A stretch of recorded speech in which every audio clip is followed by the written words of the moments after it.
Russia for meddling in our election, saying, quote, nobody really knows for sure.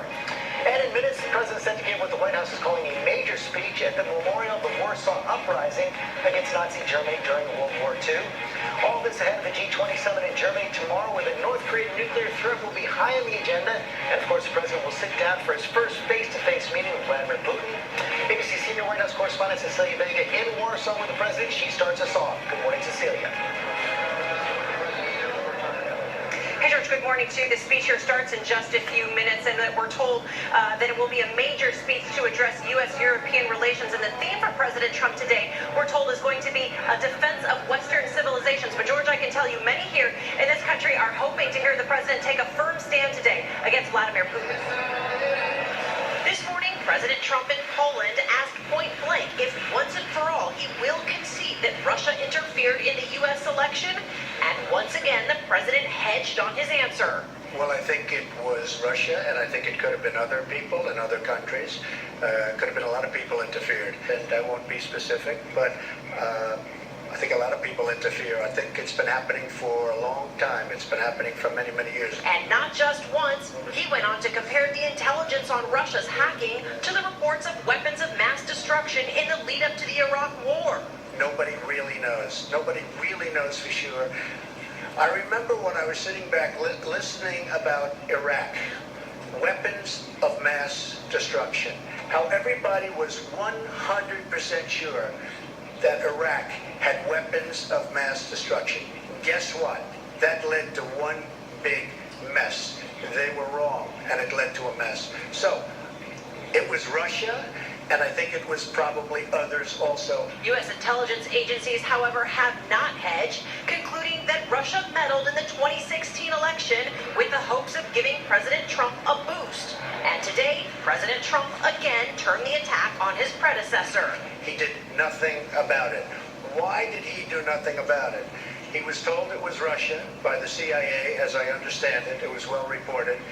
And he did nothing about it. They say he choked. Now it is all eyes on tomorrow's high-stakes meeting with Russia's Vladimir Putin. Overnight, Secretary of State Rex Tillerson, on board his flight to Poland, said a primary focus of that sit-down will be Syria. At this point, it's difficult to say exactly what Russia's intentions are in this relationship. Sources tell ABC News the president is not likely to confront Putin about election meddling. One senior administration official says the whole thing could be a waste of time and, quote, a loser of a topic.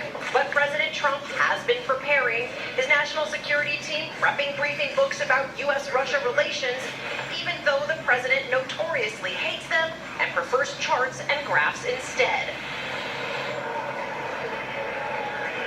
And something else we know, the president loves a good crowd size, and he certainly has one here today. This square is packed full of Polish supporters. The president enjoys pretty significant popularity here in this country compared to elsewhere in Europe, George, especially compared to the protests that he is expected to face when he lands in Germany later this afternoon. And Cecilia, also at the press conference this morning, the president, of course, asked about that now infamous weekend tweet where he body slammed CNN.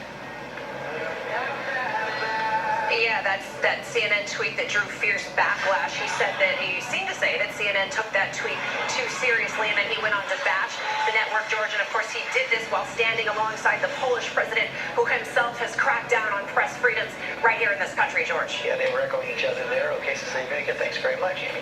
George, now North Korea, and President Trump's comments this morning saying there will be consequences for the country's bad behavior. ABC's Martha Radis is in Washington with more on that. Good morning, Martha. Good morning, Amy. President Trump has had very strong words for North Korea, saying after his election that he would not allow North Korea to get a nuclear weapon capable of reaching the U.S. But today in Poland, he said he doesn't have a red line. As far as North Korea is concerned, I don't know. We'll see what happens. I don't like to talk about what I have planned, but I have some pretty severe things that we're thinking about. That doesn't mean we're going to do them. I don't draw red lines. But I think we'll just take a look at what happens over the coming weeks and months with respect to North Korea. It's a shame that they're behaving this way, but they are behaving in a very, very dangerous manner, and something will have to be done about it. So you have there a promise, in effect, that something will have to be done, but it doesn't sound like the president will respond immediately, even after after that test launch of an intercontinental ballistic missile that could potentially reach the United States. But there was a response, Martha, at the UN Security Council, which was an emergency session yesterday. We heard from Ambassador Nikki Haley. We sure did. Ambassador Haley said, without question, the U.S. is prepared to do whatever it takes to defend ourselves, including the military, although she said the U.S. prefers not to go that route and essentially pleaded with the world community, especially China, to pressure North Korea diplomatically, economically, but did say that a possibility of a diplomatic solution is quickly closing off, Amy. All right, Martha Raddatz, thank you. George? Let's get some analysis now from our chief White House correspondent, Jonathan Karl, Republican strategist, Kristen Soltis Anderson. And John, let me begin with you. The president asked for a yes or no. Did Russia interfere in our election? Refuses to give that yes or no answer, perhaps because he doesn't want to then get pressured to have to impose sanctions on Russia.